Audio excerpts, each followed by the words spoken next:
Welcome into the Blake Street Banter. It's the Rockies Insider on Blake Street Banter. Me, Patrick Lyons, along with my co-host Noah Spyrek. Noah, Rockies have won 2 games since our last show. Now, granted, it was about 2 weeks ago, but still 2 games. It's a good pace. And we were treated to them on 2 straight days for the first time in what I believe it had been 235 days since the last time that had happened, which is just crazy, but we got to experience that. Now they've followed suit with 3 straight losses, but we got those 2 days. And they didn't lose 14 in a row on the road to set a new franchise record. They only tied it. So, I mean, yeah, they still have – it is still the worst stretch of 13 games on the road, but it's also tied with another 13-game stretch where they lost in all 13. So, man, when they go out to San Francisco, it does feel like it's just a whole other planet, probably more so than any other place. I mean, Miami has to be up there, but San Francisco is definitely one of the hardest spots for the Rockies to come away with a win. I mean, Dodger Stadium too. You know what? Forget it. Anytime they're out on the road, just it's going to be a hard W. And all those freaking division opponents are right there at sea level. So it's as hard as it gets for the Rockies. I mean, in Arizona, they're above 1,000 feet, so that helps. But all the Padres, Dodgers, Giants, you named them, it's just so tough to ask for the lineup to adjust. Once the team from Salt Lake City, which I don't know if they'll go by Salt Lake City, I think they'll probably be in Utah, the Utah Yeti. Once they come around, then the Rockies all of a sudden will become these road warriors because they'll feel at home, kind of at altitude a little bit. We'll wait and see. But let's talk about the month of April. It's been over for a little while. How bad it was. What players are we buying stock in and saying, you know what? They actually played well. They're going to continue, or they've been so bad. Are they going to turn it around? They have to, but will it be markedly different? The month of April ended at 5-25. So they were on a 135 loss pace.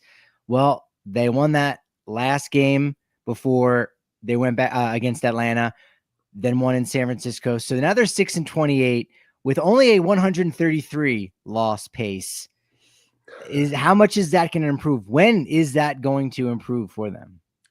You know, I thought that we'd see some improvement, not instantly, but soon after the Rockies named Clint Hurdle as the new hitting coach. And it's actually gotten worse by OPS and runs per game, I believe. But the Rockies, it can't continue to be this bad. And I don't think it will be. And I don't think it's overly optimistic to say, okay, the Rockies will not continue to be all-time bad. It feels like they've lost a lot of one-run games and been right there. And it was a positive sign to see them win game 1 in San Francisco, a place that, look, after a long Coors Field homestand, most games they put up 0, 1, or maybe 2 runs, and they put up 4 on their way to getting a win against the Giants. But there's got to be signs of life, and right now, we'll talk about him more later in the show, but German Marquez, it's been the worst stretch. I think I saw your tweet of his career.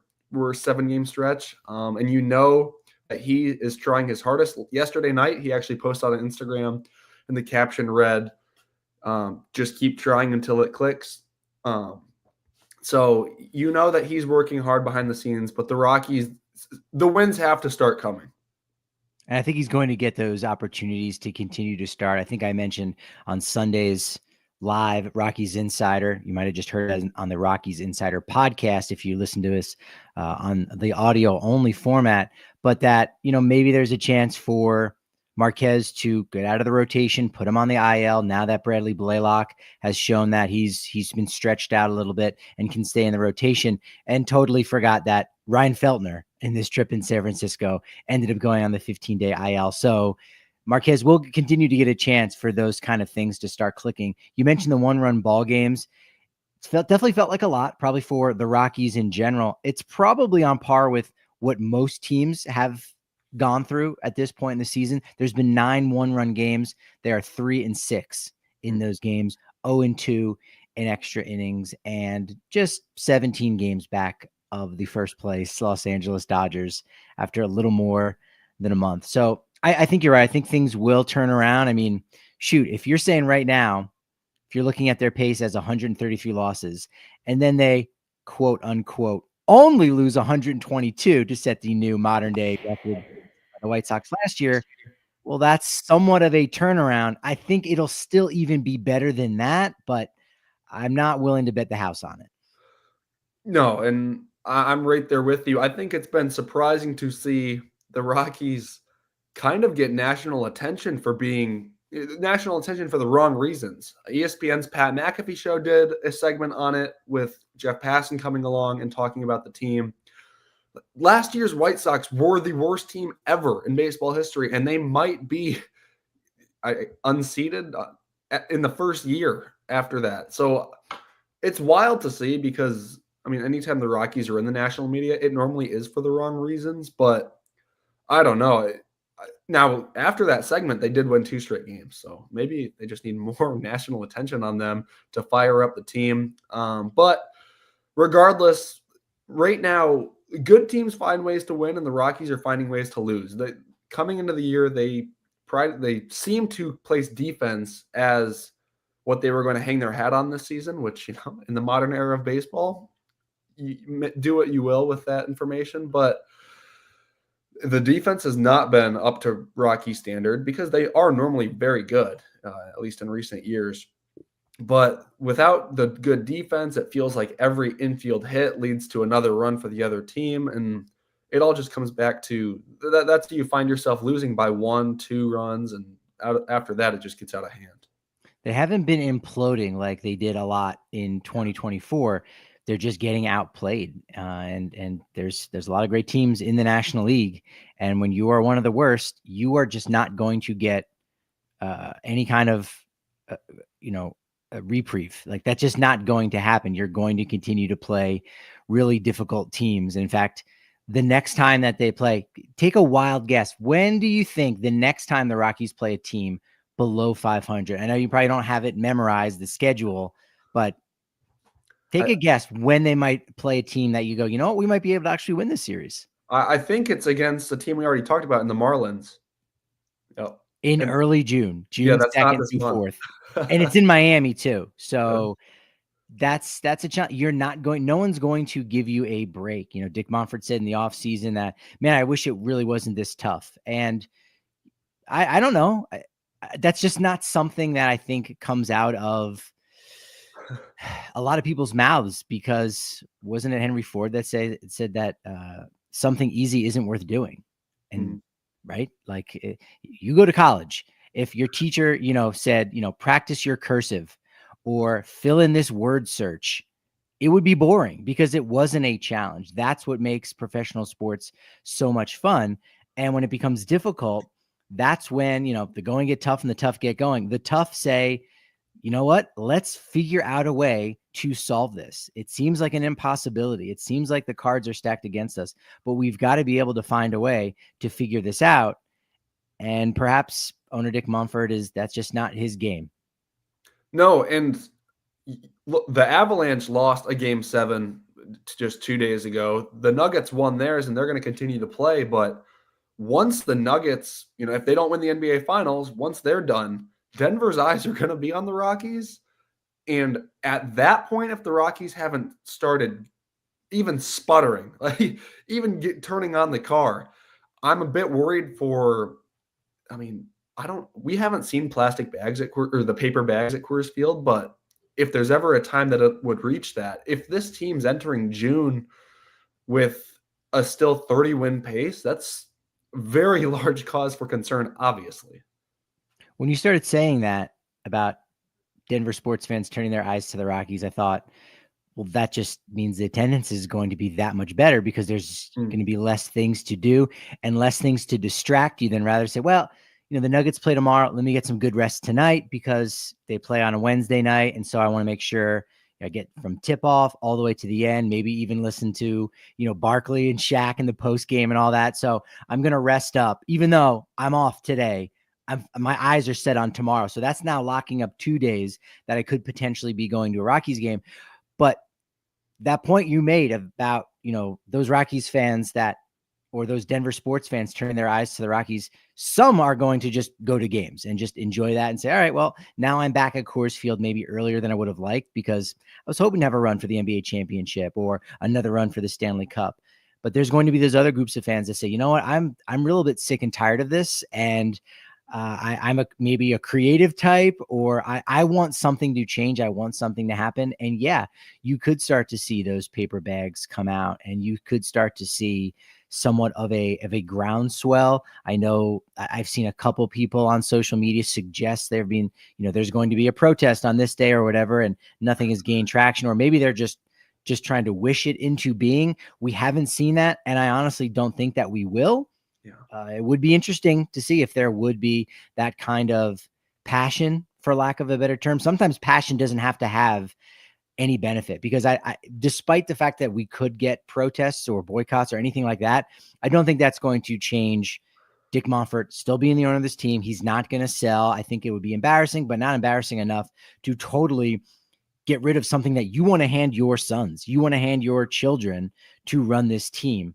That being said, you can have a passion for something and it not have a goal. You just need an outlet to do this thing. And even if it doesn't change the world, it's still important for you to do that. And so what you're saying, very much could be an outcome of an early exit for the Nuggets next. Yeah, well, and the fact that nothing like what happened with the A's, where, I mean, they loaded the stadium last year with a bunch of green shirts that said "sell the team." Reverse boycott, which Yeah, I didn't even know that was a thing, but exactly. it is. It made major headlines, but ultimately did nothing. I think if the Rockies fans, and I'm not saying that they should or should not do this, but if the Rockies fans, you don't see any paper bags, you don't see any sign of, online, what you were mentioning, where fans are saying we have to do this or that on different day to show that we care. Is that just a sign of apathy? Is it worse that there's not anything like that happening than if there was something negative happening? Because apathy is almost the greatest threat to a fan base in a franchise. It's true. Yeah. I can remember being a young person and going, wait a minute, the opposite of love isn't hate, because those are still emotions. Those are still, something strong that you feel toward. There's still feeling involved. The opposite of love and hate is apathy, where you just don't care about the thing. And I don't necessarily know that that is going to change. I don't know that's going to be something. And I think that I don't know necessarily what that means for the fan base, or what that means for people when describing the fan base. Like, sure, there are some folks that could look and say, well, this fan base it really isn't passionate enough, or it isn't really that big, right? I think you could look at what's going on in St. Louis and the fact that their attendance is down drastically for the quote unquote best fans in baseball.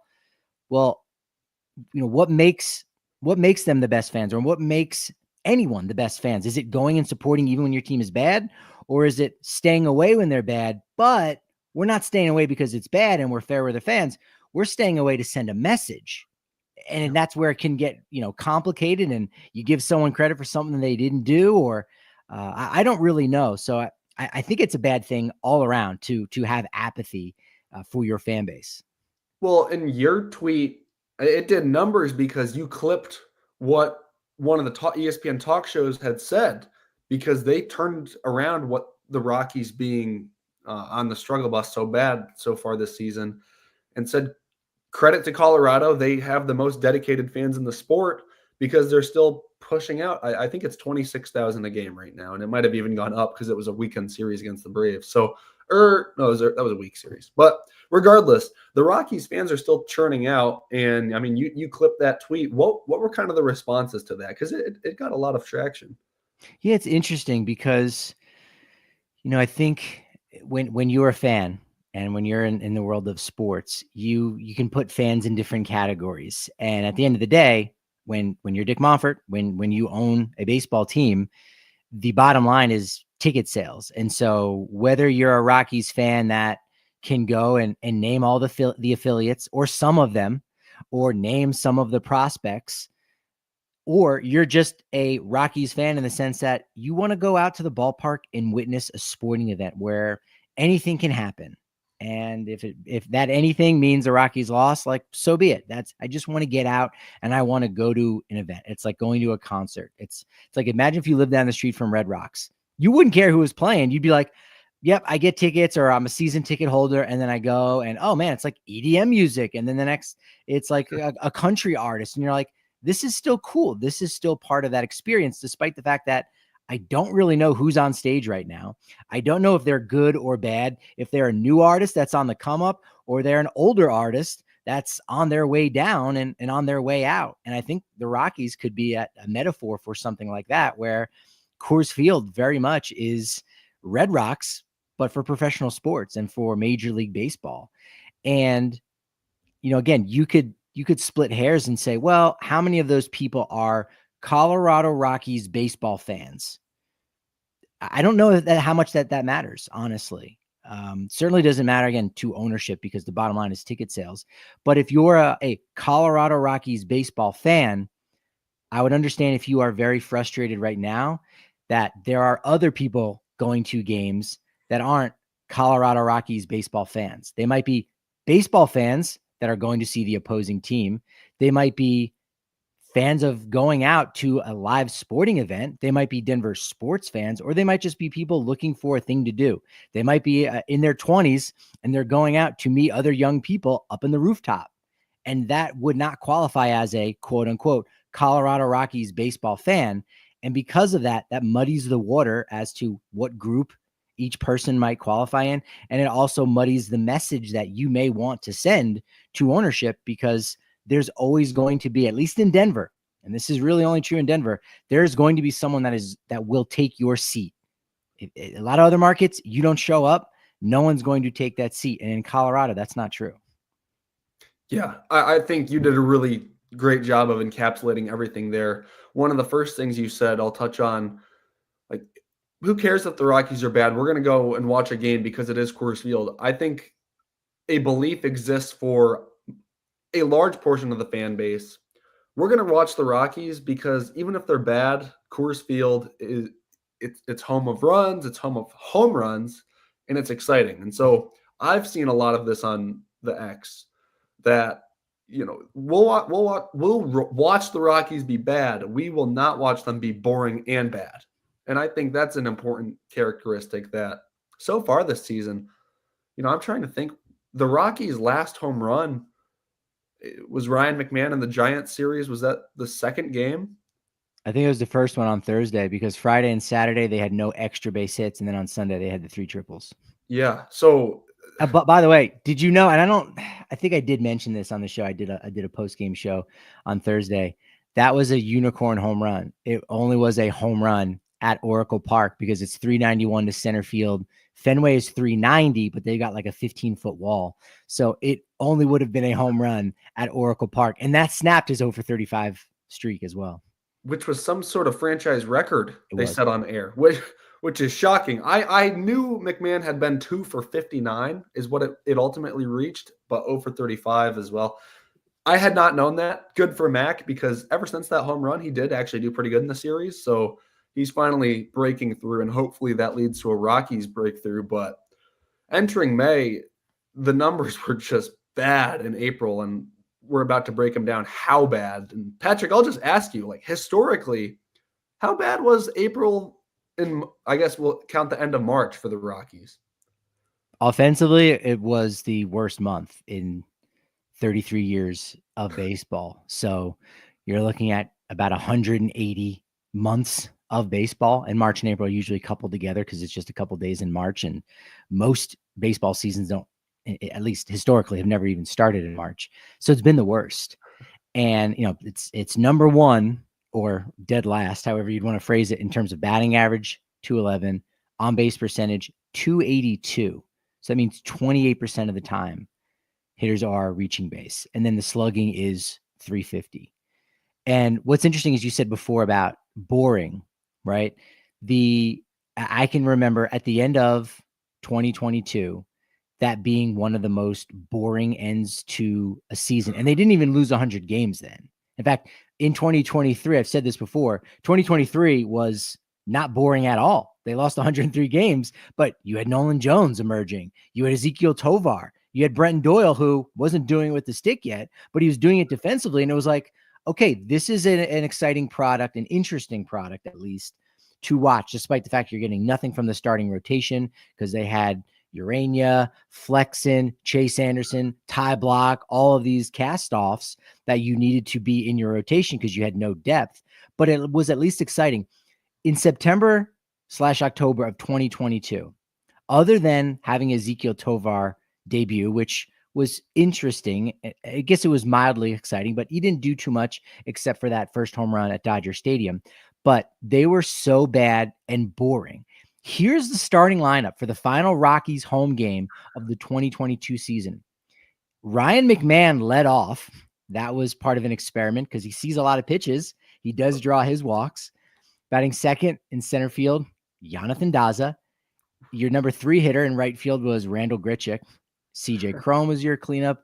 It was hitting cleanup at first base. DH Charlie Blackmon batting 6th. Elias Diaz. Second base Alan Trejo. Shortstop Ezequiel Tovar. In left field Sean Bouchard. In other words, many of the same players that are on the team right now in 2025. The more things change, the more they stay the same. Jeez. Yeah, that was at the start. The lineup was kind of mixed up. Rockies legend Jonathan Daza, he played so often and had that 400 month where he hit 400. That was amazing. That's one of the greatest months in Rockies history, I have to imagine. But gosh, I mean, Alan Trejo coming back, trading for him for cash. I don't know if that happened after our last show. So it did, yeah. It's been 2 weeks. And here's something that I learned that I didn't know. I asked Bill Schmidt because I had made an assumption as to like how do the player to be named later, how does that work? I always thought, I don't know why, I always thought you would basically have a list of players like, okay, almost like an expansion draft. In an expansion draft, you're essentially protecting a certain number of players, and then everyone you don't protect can be nabbed. So I thought player to be named later was like, all right, we're going to protect, 100 of our best prospects, maybe even 125. And whatever, you give us the list and then we'll scout the remaining 50 or whatever. And then that will be the player to be named later, when in fact, it's literally just, here's a list of 5 guys and let us know in a month or so which you actually want. And the Rangers said, we don't want a list from you, Colorado. We'll just take the cash considerations. Okay, I did not know that's how that worked either. But just seeing that trade happen for cash, I thought was surprising because it feels pretty rare that it's just a 1-for-1 like that. But goodness, having McMahon hit leadoff now seems like such a foreign idea. But at the time, man, why not? McMahon, he would have been entering at the end of 2022. He would have been end of his 5th full year. Is that right? There was still plenty of hope to say, hey, this could be a 30 home run bat, whereas now we know that really is not going to happen. Also, when you look at OPS, as far as the worst months in franchise history, 3 of the bottom 5 have been the month of May.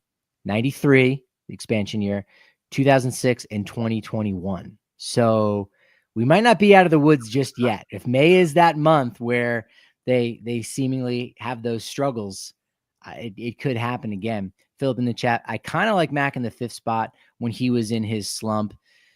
Look, he's still going to give you a good at bat. Their end result may be a strikeout, and he's a guy that you still know has, or you feel like he still has that thump in his bat to pull through in a spot like that. But we saw, I think it might have been that Thursday night game, Michael Toglia hitting 3rd for the first time in his career. And then Hunter Goodman over the weekend was batting 3rd. So, Buddy has, maneuvered the lineup just a little bit to try to get those best batters early in the lineup. I mean, Jordan Beck hit leadoff in a game last week at Coors Field. So, he's doing what Buddy's doing what he can. Not that this is any kind of defense of him. Look at the roster right now. I don't know how you could possibly make a noticeable change. It's not as if Jordan Beck continues to hit 9th and there's some kind of, it's like a double leadoff thing. No, he's just going to get that many less at bats if you hit him 9th. So the lineup offensively is really struggling. And so it has to get better, right? It just has to. Yeah. And to the point about McMahon, I'm looking at his Baseball Savant page now, trying to see if there's anything noticeable from the past several seasons to this season that changed. And one of the more interesting things I'm seeing that is a buzzword in baseball right now is bat speed. 2023, he was swinging 72.2 miles an hour. 2024, 72.5. And those both ranked 50th and 60th percentiles. And then this year, he's swinging 74.2, which is 84th percentile. So maybe it's him trying to do too much, but Ryan McMahon is swinging the bat harder than he has in his career, and just not making his barrel, his average exit velocity is very highly ranked, but it's just not happening enough of the time.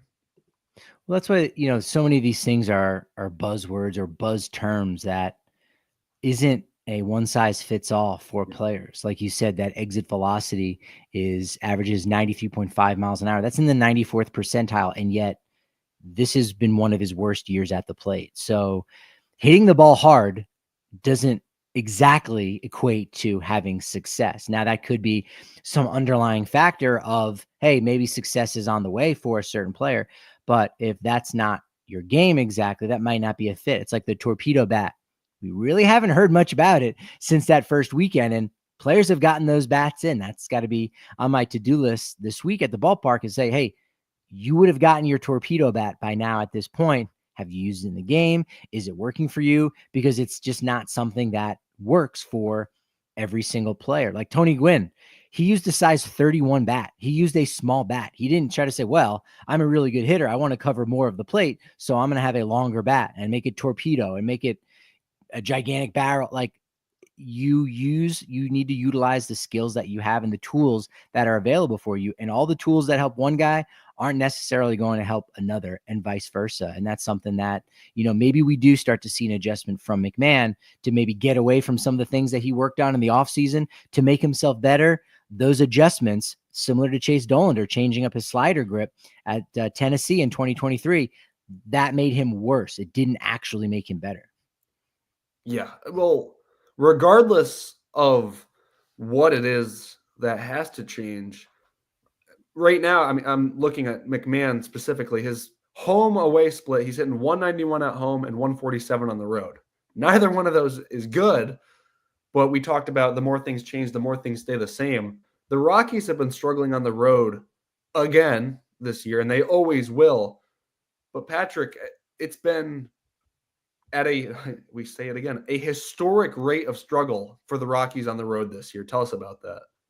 2-17, which is a 105 winning percentage. In other words, 10% of the games on the road they've won. They're on pace. So we talk about losing 133 games, or, you lose 121 like the White Sox last year. Okay, you won 41. That still seems crazy low. But if you just look at the pace they're on for games won away from Coors Field, it's 9. So 7 more wins this year. The sad thing is, I don't know that it's going to be a lot more than that. Right? They're gonna win a couple back-to-back games where a team is gonna be caught flat-footed, like say the Reds or someone like the Pirates, and you go, oh wow, they won a series in Pittsburgh or in St. Louis, which they did a couple years ago, and you go, oh, wasn't expecting that. That's going to happen. That's part of baseball. That's going to help them maybe win 15 games on the road, but that is something that they've always struggled with, and I don't know that is going to get a lot better. In 2021 and 2005, they were also 2-17, and their 20th game of this on the road that season in 2021 and 2005, they won those games. So that means next Monday, the pressure is on. If the Rockies lose that game against the Rangers in Texas, that will set the low water mark for fewest amount of wins through the first 20 games on the road in Rockies history. And with the way that technology has advanced and the views that the batters have and all of the kind of, the pitching machine that changes based on the not the dimensions, but the weather and the ecosystem of all these ballparks, I would have thought that the road splits would continue to improve with advanced technology. But whether it's lack of talent, the Rockies being on a pace to win 9 road games, that can't. There's no way that can happen. You say it can't get it might not get much better than that. But if this team wins single-digit road games all season, that's a record that would never be touched, and I feel confident saying that. Well, I think you touched on it yourself in terms of why is okay. Technology improves, but you and I, if we're given the greatest technology and the greatest coaches in the world, and athletic, all anything you want, right? You want to pump us with some great nutrition and all that stuff, legal or illegal. We're only going to be so good. So technology can only go so far. So I think a lot of that just has to do with the talent that the Rockies have had, or rather the talent that they haven't had. And I think that's, a big contributing factor. And so that doesn't mean, and still there's always opportunities. There's always opportunities. And that's the one thing you really hope doesn't get left by the wayside. And it doesn't seem like it is, but there's a lot that we don't know that's going on behind the walls. Even as part of the media, when you ask the right questions, there's still so much that we don't get to see. But you hope that right now, despite this awful lull that this franchise is having, that they don't totally give up on the technology side, because there are still some things that they can learn now that when they do get better personnel, when they do get better players, and they are coming out of these doldrums, that, now coupled with the technology of things that they learned from 2022 through 2025 and 2026, now bring those two things together. So there's still opportunities right now, more behind the scenes, but opportunities right now for them to get a little bit better. Yep. And you mentioned when they get better players, that certainly helps. The problem is the players that figure to be the pieces that get the Rockies back into the postseason picture, they either have been struggling greatly or they're hurt. Charlie Condon, one would imagine he has to become an all-star and a centerpiece in the Rockies lineup for the Rockies to reach October in the near future. He's been hurt. He'll try to come back. I think watching Zach Veen go to the majors and struggle like he did, then go back to AAA, and maybe it's good for him to get a taste, make the necessary adjustments, and try again when he inevitably gets called back up. But right now, you look at the lineup, and gosh, when Kyle Farmer and Nick Martini are playing, the Rockies might be in a game better, but how much value is it adding to the franchise down the line when they want to compete and win? And it's very tough to not reason with that, but kind of along those lines. And Tovar's been hurt for the whole season, it feels like, and Brenton Doyle has been going through a whole lot of things, baseball and not. So the Rockies haven't gotten a break at all this season. But one of the bright spots, Chris Beck in the chat talking about Jordan Beck. How do we like him in the 2-hole?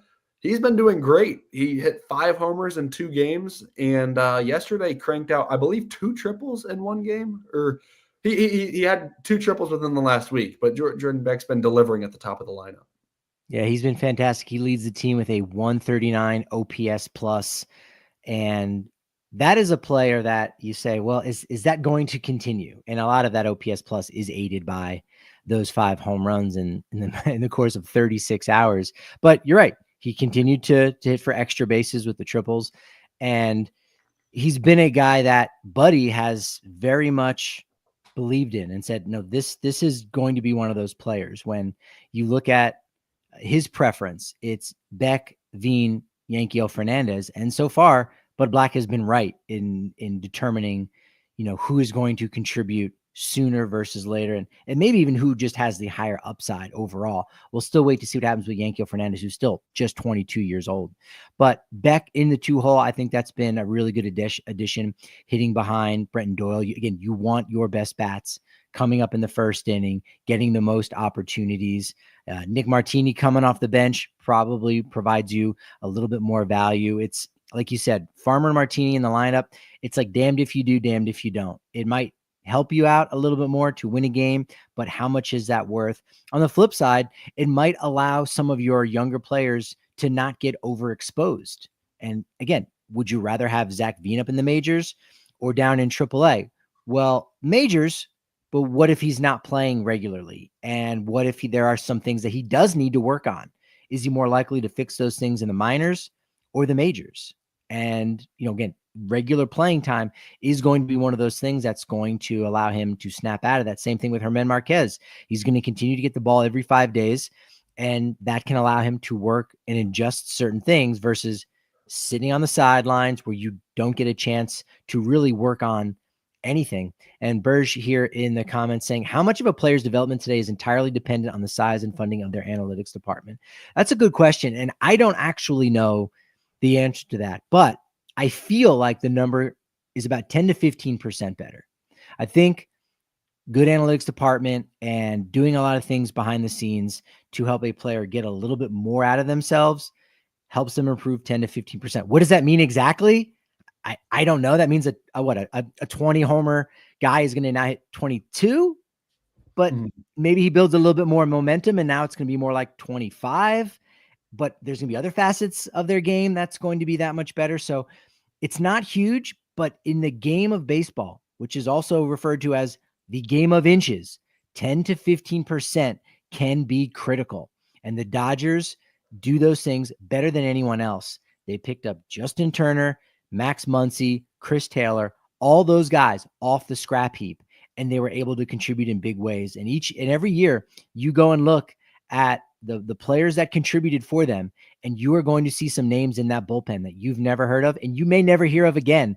And yet you're saying 3.25 ERA, was 4 for 4 in save opportunities, had 15 holds. They get more from their players. And a lot of that does have to do on the player development side, as you point out, Burge, with analytics, the size of the analytics and the focus of those investigations, if you will. Yeah, and I want to stick with this because our own Tyler Patter sent out a tweet recently talking about, this is not a 120 loss pacing team talent-wise. Now it is 130, but who's counting? But Ty says the talent does not matter when the org doesn't cultivate it on a macro and development or micro in-game strategy scale. And he uses Chase Dollander as an example. He said, look, 29 other teams would line up to make Dollander part of their future.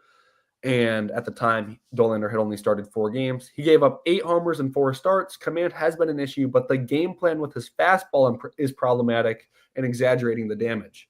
I think Tyler does a great job of giving such a finite example of the organizational wide problem. And Burge's comment and your thoughts about an improved department could improve a player 15%. That's not a scientifically proven response, but it's simple stuff that the Rockies have to try to help their young players do. And, we can't say for sure if they are or are not doing that. And you're correct.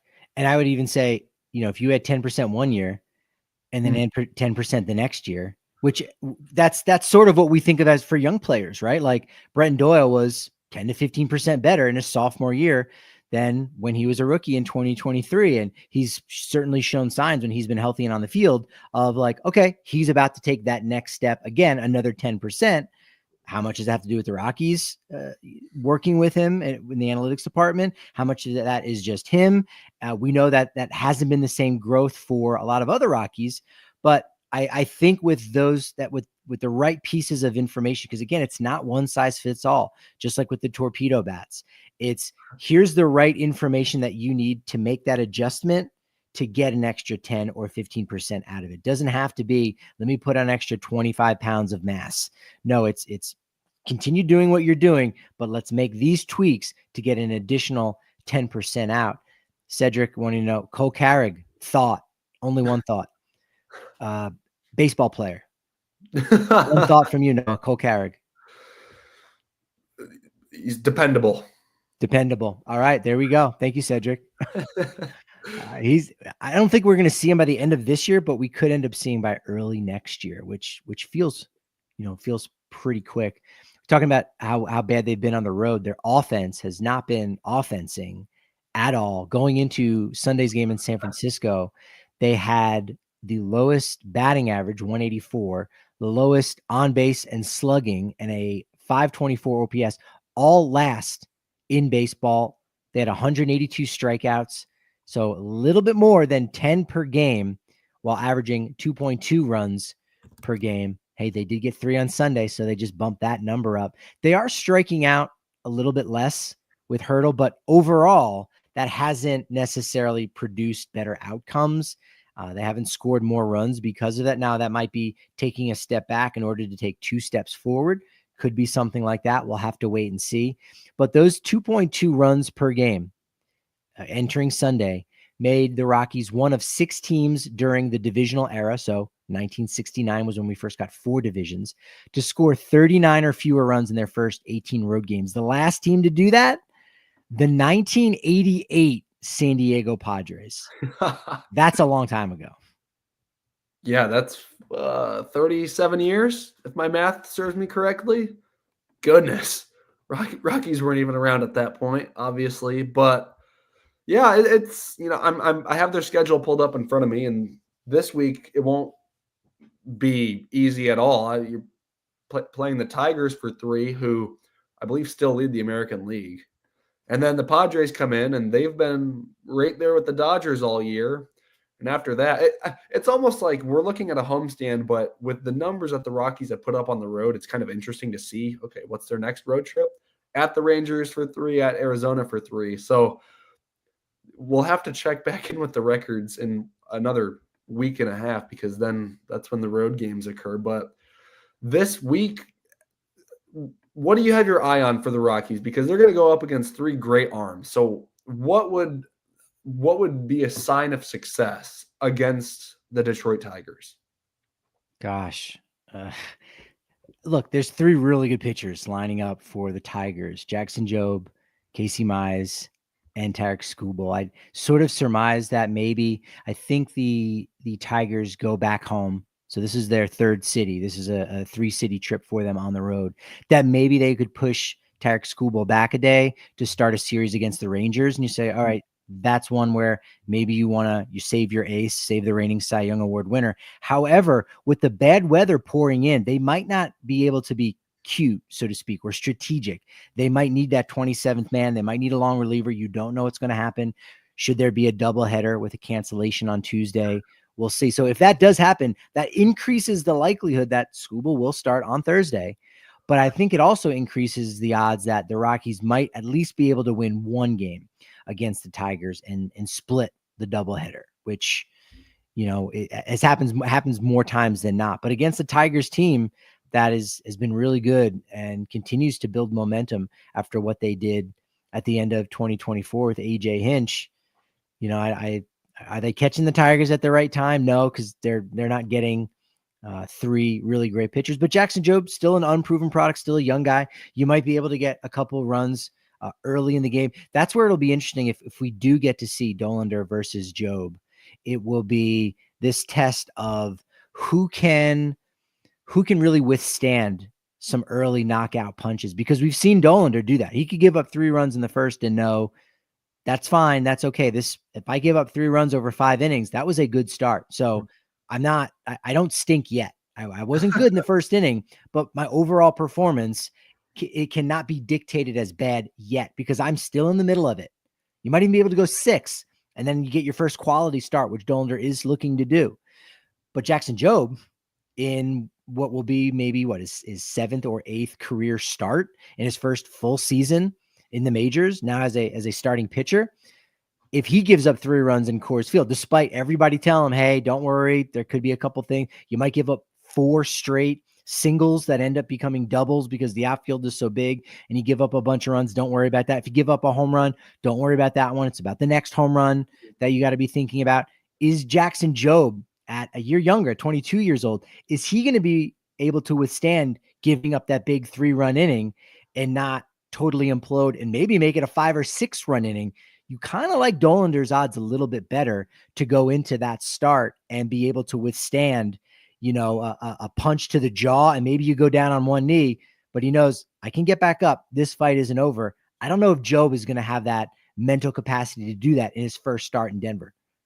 So if you're a Rockies fan, you're rooting for rain, is what I gathered. Maybe, I don't know. That'll be the second Dollander start this year that gets rained out. Yeah, the National Series ended up getting pushed back. He was supposed to be the poster child for the City Connects, and it got rained out. His start got pushed back. That's just perfect encapsulation of the season right there. You mentioned Skubal potentially getting pushed back. The first time that I had experienced something like that, where wow, a visiting team is really not going to put their best guy out there against the Rockies. That was Paul Skeens last year when Pittsburgh was here. And that was massively disappointing because we all wanted to watch Skeens pitch.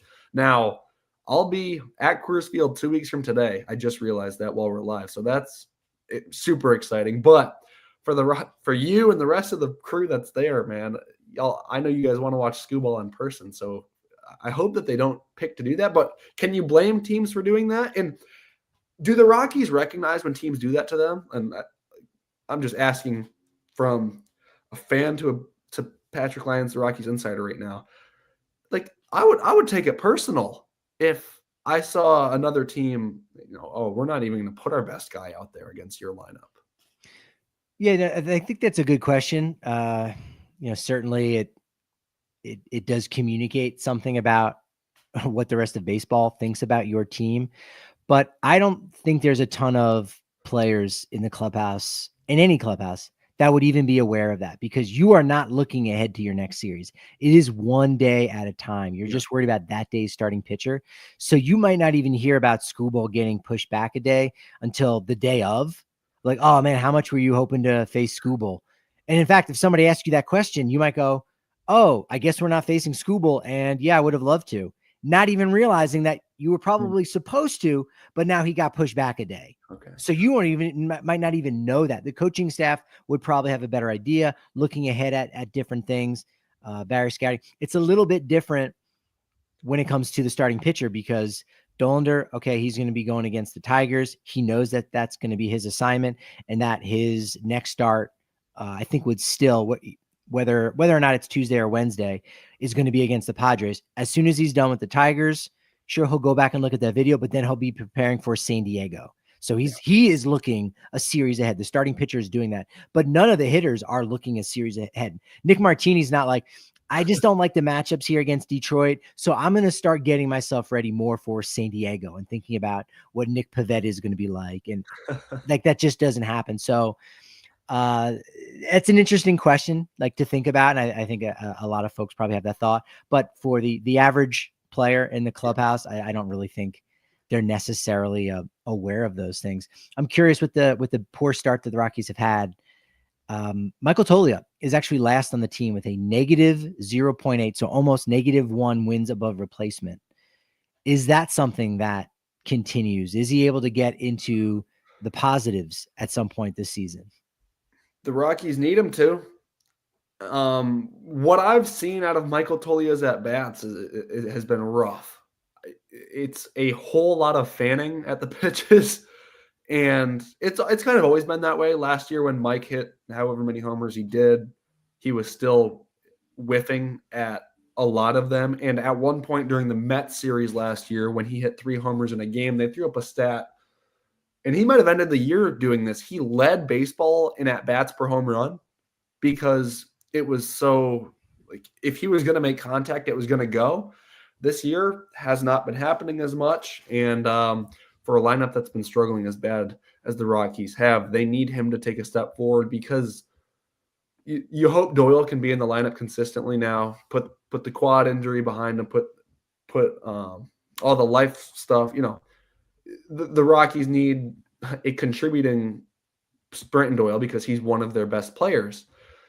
I think as we turn to May, and as I'm answering this question, I have another one for you.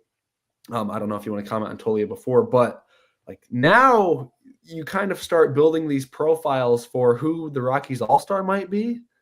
If the voting was today, who would that be, Patrick? Well, there's not going to be anyone that is the starter based on votes. So it's going to be someone coming off the bench.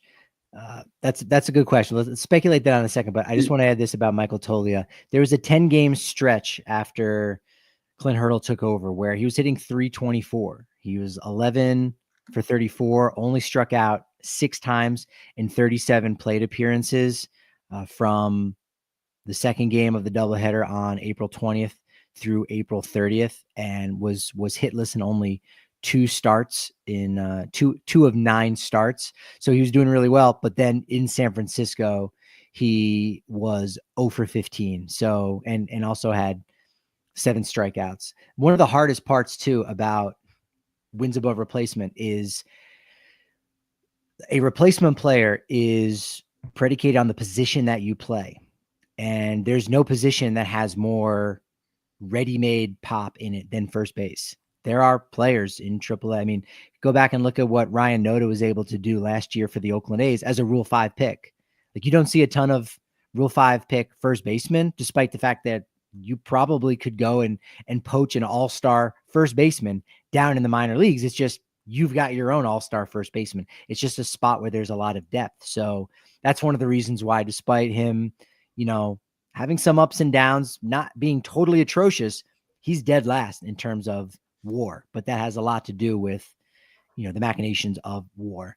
Yeah, All-Star, we're still a long ways away from it. I know, Brenton Doyle's obviously been really quiet lately, but I think he would probably still have to be the front runner.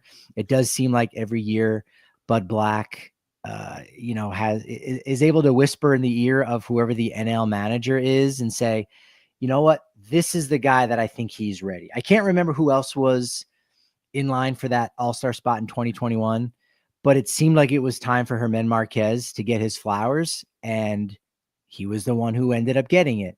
Last year, when Doyle and Tovar were both pretty much in a 3-way tie with Ryan McMahon, it was Ryan McMahon's turn to get those flowers, and he was the one that ultimately got it. I think the same was also true in 2023, where I think it was McMahon and Diaz, and McMahon wasn't ready. Again, that this is just sort of my read on it. He wasn't ready enough for Bud Black. Like, hey, you can take one more step forward. Elias Diaz is doing the things we want him to do. So the tiebreaker is it's Diaz's turn. And then last year, it's McMahon's turn. And so if there isn't really that one standout guy, or if Kyle Farmer continues to hit over 300 and his numbers look really good, but Brenton Doyle is still, a steady contributor and his numbers are still solid right now, or Tovar comes back and is just, Tovar without, being lights out, it's still going to end up being Doyle or Tovar, because those guys, in terms of the Rockies organization goes, you want to see those guys get their flowers and you want to see those guys get that recognition more than a guy that you could argue or even statistically can point to and say, this guy was actually better through the first month plus of the season. Doesn't matter.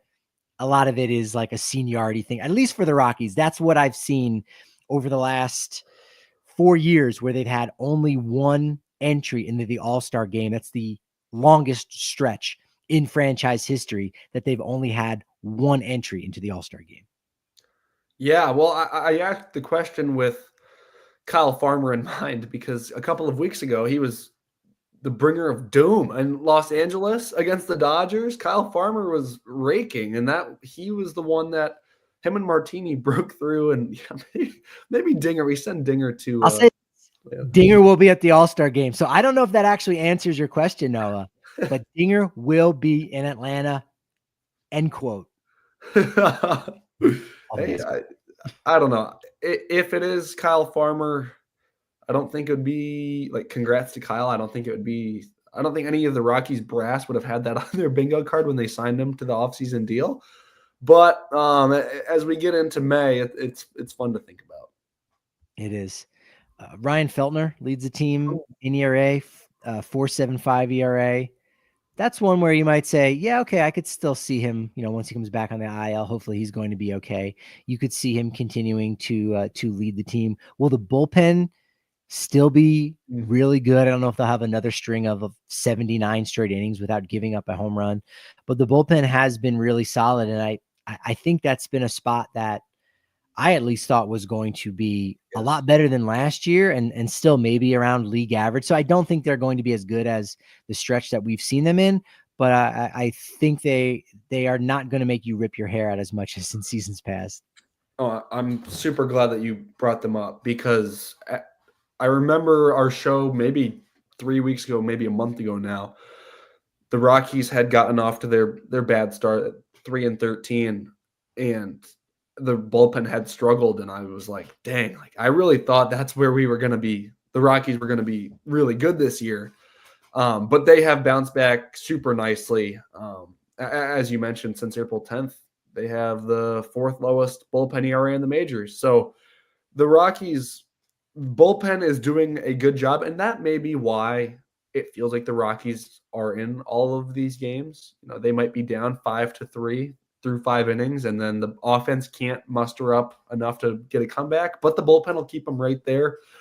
And that's the little things that help you find wins, and that's what the Rockies are going to look to do as the season moves on. Yeah. Well, we will certainly wait and see what happens. Looks like the Diamondbacks, as we speak, dropped their new City Connect, and I think they do look similar to the ones that leaked. They weren't exact, but this is like feels like the third in a row that's using purple. Gosh, They're going with the purples there, and they, teal, purple and teal. They look pretty sharp, I will have to say. I they do like. look pretty cool. I'm just surprised the text across the front looks so similar to their old ones. Yeah, still going with the Serpientes. They're going with purple and teal, or maybe it's even turquoise, Arizona born. They've got the little jock tag of the shape of Arizona. It says 1998 on it. They also have a flag patch. They've got a pinstripe with like little diamonds instead of actual stripes, but the diamonds are in a stripe formation. Socks are looking pretty clean. So I guess they're on sale as we speak, and they'll be wearing them. They're going to be wearing them 2 days in a row, actually. May 9th and 10th against the Dodgers. And then the third time they wear them will be against the Rockies on May 16th. So that's like what, like next Friday or next Saturday? Next Friday. And I was thinking, what if they debuted them against the Rockies because the purple hosting the purple team? That'd be kind of funny.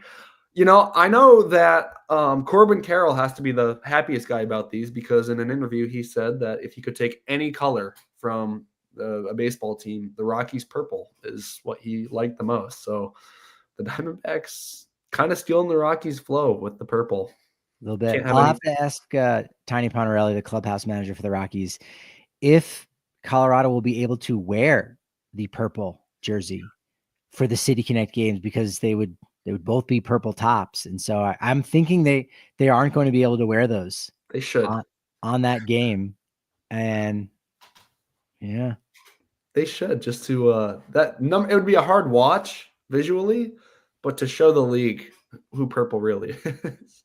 For sure. For sure. I did have one more thing I wanted to say about the purple.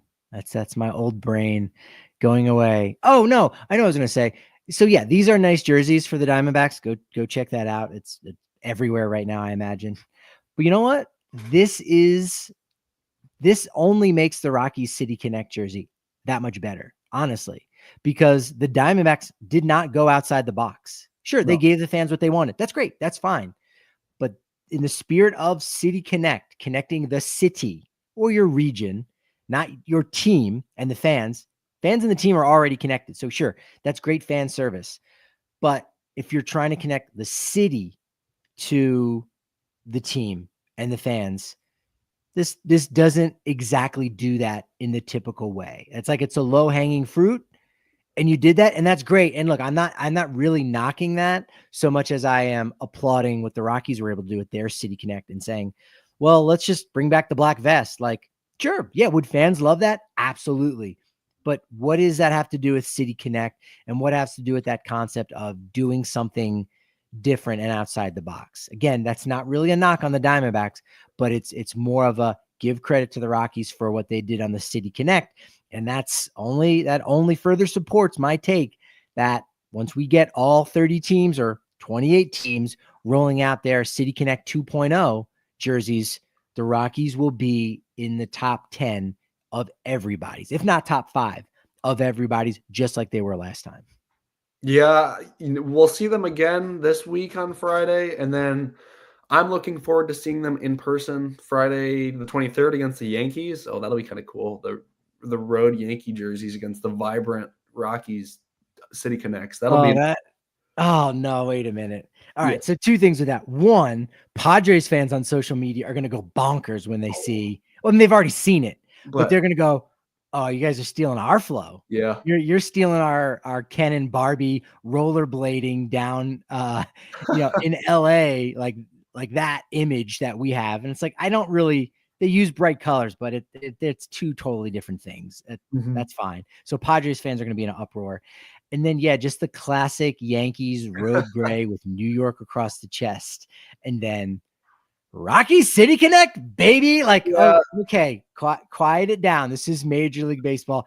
That's probably going to get dunked on by some Yankees fans as well. Yeah, I was going to say the Rockies need to keep that score close just for that game because the screenshots might be bad if the Rockies let that get out of hand. I don't know. They're going to call the Rockies the Savannah Bananas or something. I was just going to say that. It's going to be like Dodgers versus Savannah Bananas. Like, one's a major league team. One, they do a good job selling merch. Yeah. All right, what about this idea?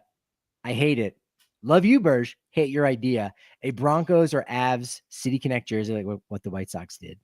No, absolutely not. When I first saw the White Sox one, I hated it because it's just the Bulls. It's just like, hey, let's just do what the Bulls did. Now, there is a tie-in, of course, with Jerry Reinsdorf being the owner of both of those teams. But the White Sox did have red in their jersey for a while.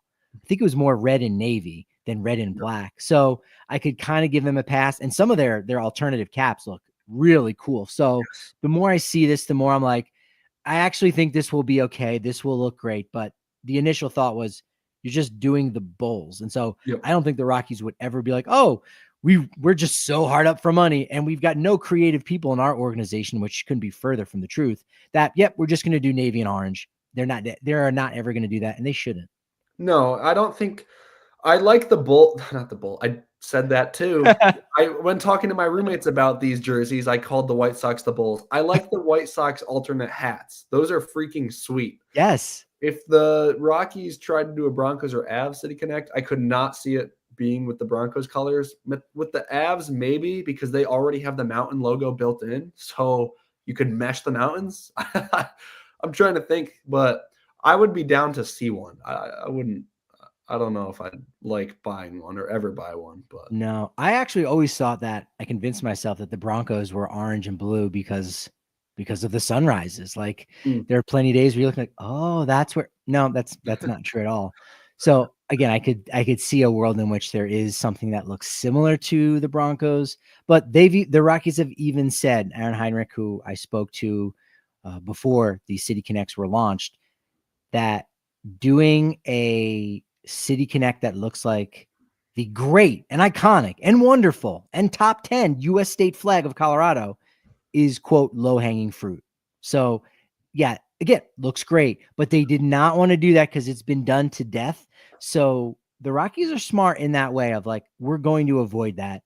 So I think they're going to avoid the Broncos. But I could see the orange and the blue working with a concept then maroon and navy. I don't know how maroon and navy is in nature and is in Colorado, right? Like those aren't actually natural colors in a sense when you think about Colorado. So that's true. I often forget the biggest part of the City Connects has to be the connection to the city. So you can't just come up with a cool alternate and call it good. That's I think a lot of fans also think that way though. They forget that there has to be some meaning. Yeah, the Rockies did it twice. It'll be interesting to see it. I can't believe we're already thinking about 3 years from now of like, okay, what could they possibly do next and further advance, what's possible with these City Connects. So Diamondbacks, you did a really good job. Rockies, I think more people than not are going to rank them ahead of the Diamondbacks, which I think overall will rank pretty high. Yeah. I do think that will end up being good. Noah, go ahead and plug away. Let folks know where they can find you in the quad. Yeah, on Instagram and X/Twitter at Noah Spyrick. It's over here. And at Blake Street Banter is where a lot of my thoughts are as well.